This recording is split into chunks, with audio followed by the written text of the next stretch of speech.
नमस्कार साथियों, यूनिक ज्ञान के इस प्लेटफॉर्म पर एक बार फिर से आप सभी का स्वागत है। और हम पशु परिचर शिफ्ट फर्स्ट का पेपर ऑलरेडी डिस्कस कर चुके हैं। हम विशेषतः इतिहास विषय का पेपर डिस्कस करते हैं ज्यादातर।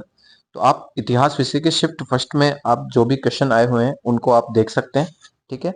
और अब हम जो है शिफ्ट टू में क्या क्या प्रश्न आए हुए हैं आपके, वो पेपर अपन देखने वाले हैं, ठीक है।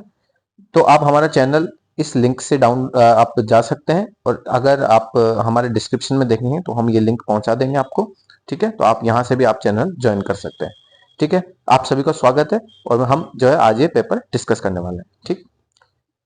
चलिए, पहला प्रश्न अपना यही है कि राजस्थान में पाबूजी की ऊंटों के देवता के रूप में पूजा की जाती है, और मारवाड़ में सबसे पहले ऊंट लाने का श्रेय पाबूजी को ही दिया जाता है। तो दोनों स्टेटमेंट सही है अपने अपने रूप में। राजस्थान में पाबूजी को ही अपने ऊंटों के देवता के रूप में पूजा जाता है, और यहाँ पर जो मारवाड़ में ऊंट लाने का श्रेय है वो भी किसको दिया जाता है? पाबूजी को दिया जाता है। दोनों स्टेटमेंट सही है, तो कथन 1 और 2 दोनों सही है। दूसरा प्रश्न आया यहाँ पर कि रियासतों के शासकों ने अपनी वीरता, विजयों आदि के वृत्तांतों को इतिहासकारों द्वारा लिखे गए अभिलेखों में संजोकर रखा गया। इन वृत्तांतों को क्या कहा जाता है? तो इन वृत्तांतों को कहा जाता है ख्यात, ठीक है। तो वेरी इंपॉर्टेंट है प्रश्न है ये, आपसे भविष्य में भी और एग्जामों में पूछा जा सकता है, ठीक है। तो ख्यात है वो साहित्य। और फिर अपन देखते हैं कि चूरू, झुंझुनू, हनुमानगढ़, सूरतगढ़, गंगानगर आदि के क्षेत्रों में बोली जाने वाली बोलियां कौन कौन सी है? तो देखिए, ये वाला क्षेत्र है चूरू, झुंझुनू, हनुमानगढ़। उस वाले क्षेत्र में जो है बागड़ी बोली जाती है। यहाँ पर वागड़ी ऑप्शन में, लेकिन यहाँ पर बागड़ी आएगा, तो बागड़ी उसका सही आंसर होगा, ठीक है। लेकिन बागड़ी ऑप्शन में नहीं, तो वागड़ी भी चला दी जाती है। डूंगरपुर और अपना बांसवाड़ा वाला क्षेत्र है ना, वहां पर वागड़ी बोली जाती है, ठीक है। बागड़ी अपने इस वाले क्षेत्र में बोली जाती है, तो ध्यान रख लेना ये भी। राजस्थान में किस त्योहार के पहले श्राद्ध पक्ष में सांझी बनाई जाती है? तो सांझी अपने दशहरे पर बनाई जाती है।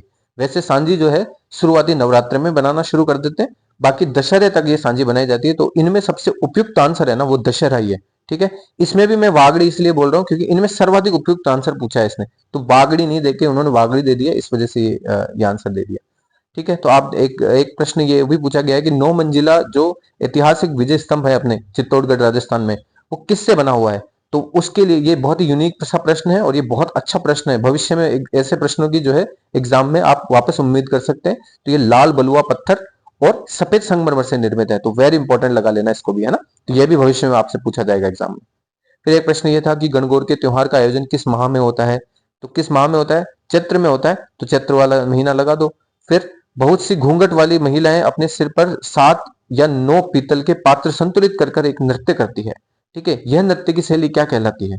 तो नृत्य की शैली में जिसमें बैठ कर नृत्य किया जाता है, सॉरी, ये सिर पर जो है 7 और 9 पीतल के पात्र संतुलित करके नृत्य किया जाता है, उस नृत्य की परंपरा को अपन भवाई परंपरा कहते हैं, ठीक है। यहाँ पर भवाई परंपरा आएगा और भवाई नृत्य आएगा, वेरी इंपॉर्टेंट।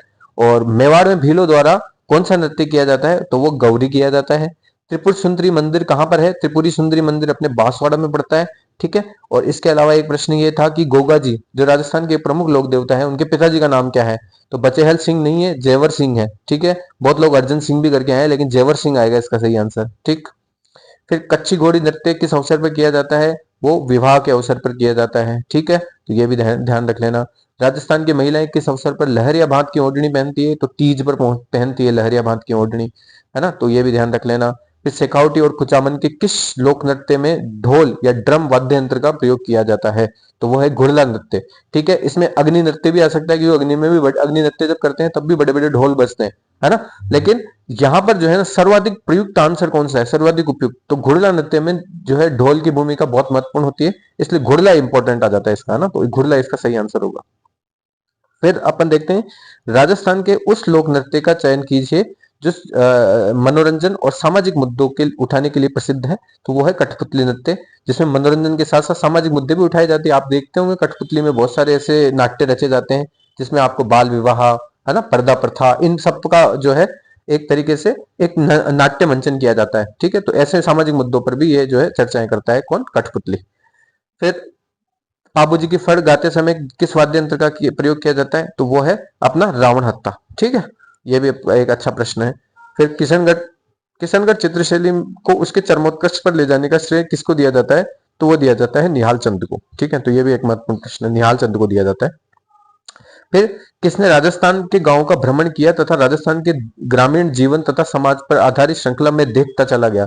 तो राजस्थान पत्रिका के प्रमुख संपादक कपूरचंद कुलिस द्वारा ये किया गया था। मैं देखता चला गया, वेरी इंपॉर्टेंट है ये, है ना। ये भविष्य में भी आपसे पूछा जाएगा। मैं देखता चला गया किसकी है? ये कपूरचंद कुलिस की है। फिर 1949 में 1949 में वृहद राजस्थान संघ के मुख्यमंत्री किसको बनाया जाता है? वो हीरालाल शास्त्री को बनाया जाता है। साधु सीताराम दास के ने किस आंदोलन का नेतृत्व किया था? बिजोली आंदोलन का नेतृत्व किया था। किस चरण में अलवर, धौलपुर, भरतपुर, करौली का वृहद राजस्थान में विलय हुआ था? तो वो 5वें चरण में हुआ था। इन सब प्रश्नों को हमने बहुत डिटेल में डिस्कस कर रखा है। आप जो है हमारा चैनल अच्छे से देखिए। इसमें हमने जो है हर टॉपिक वाइज अपन ने बहुत अच्छा पढ़ाया गया है और उसमें जो है हमने ये सारी चीजें डिस्कस कर रखी है। इसलिए हम यहाँ पर जो है बहुत सारी चीजें सिर्फ डिस्कस करके यहाँ पर जो है एक बार बोल के छोड़ दे रहे हैं। बाकी हमने डिटेल में डिस्कशन उसमें उन लेक्चर्स में किया हुआ है। राजस्थान में स्वतंत्रता आंदोलन के दौरान गिरफ्तार होने वाली राजस्थान की पहली महिला कौन थी? तो वो थी अंजना देवी चौधरी। ठीक है, तो ये ध्यान रख लेना। 1800 में 1800 में आज के राजस्थान को राजपूताना कहने वाले पहले व्यक्ति कौन थे? तो वो थे जॉर्ज टॉमस। ठीक है, अगर राजस्थान पूछता या राजस्थान पूछता तो वो कौन हो जाते? James Tod. ठीक है, ये प्रश्न एक बार पहले भी एग्जाम से आपने बहुत सारे एग्जाम्स में पूछा गया है। ठीक है, प्रसिद्ध लोक नाटक तमाशा राजस्थान के किस स्थान का है? तो तमाशा अपने कहाँ होता है? जयपुर में होता है। ठीक है, भट्ट परिवार, बंशीधर भट्ट, ये सब लोग तमाशे से संबंधित हैं, आप ये ध्यान रख लेना। फिर इसके अलावा ये दुर्ग पूछा गया है, धानवन दुर्ग कौन सा है इनमें से? तो धानवन दुर्ग अपने जैसलमेर का है। धानवन वो होता है जिसमें जो है अपने रेगिस्तान में जो होता है या दूरदर्शी होता है, मतलब जो दूर से दिखाई नहीं देता है, रेगिस्तान वाले क्षेत्रों में होता है, तो वो धानवन दुर्ग कहलाता है अपना। ठीक, फिर ये पूछा है वन दुर्ग कौन सा है? तो वन दुर्ग अपना सिवाना वाला है।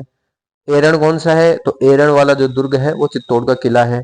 पारिक दुर्ग कौन सा है? खाई को खोद के बनाया गया है, वो है भरतपुर वाला किला। ठीक है, तो ये वाले ऐसे दुर्गों को आप याद रख लेना। फिर ये गहनों को आपको मिलाना है। तो थुस्सी कहाँ पहनी जाती है? थुस्सी गले में पहनी जाती है। बोरला, बोरला अपने माथे पे लगाया जाता है, सिर पे, तो चौथा सिर सही है। फिर दामना कहाँ पहना जाता है? दामना अपने अंगुली में पहना जाता है। ठीक है, दामनी दामना अंगुली में पहना जाता है। ठीक है, झाले कहाँ पहने जाते हैं? झाले अपने कान में पहने जाते हैं, तो ये भी ध्यान रख लेना। फिर मांडना एक पारंपरिक लोक कला है। निम्नलिखित विकल्पों में से सबसे उपयोग कहाँ की है मांडना? तो मांडना अपने राजस्थान की है, तो ये भी महत्वपूर्ण हो जाता है। ठीक है, तो ये था आज का अपना पशु परिचय का पेपर। आप जो है हमारे चैनल को सब्सक्राइब कर सकते हैं। इसी तरीके के जो पेपर हैं जिनमें राजस्थान स्पेसिफिक पेपर आते हैं उनको अपन यहाँ पर डिस्कस करते हैं। तो आप हमारे साथ जुड़िए और आप हमारी फैमिली के मेंबर बनिए, परिवार के सदस्य बनिए। आप सभी का धन्यवाद हमारे साथ जुड़ने के लिए, और आप निरंतर जुड़ते रहिए हमसे।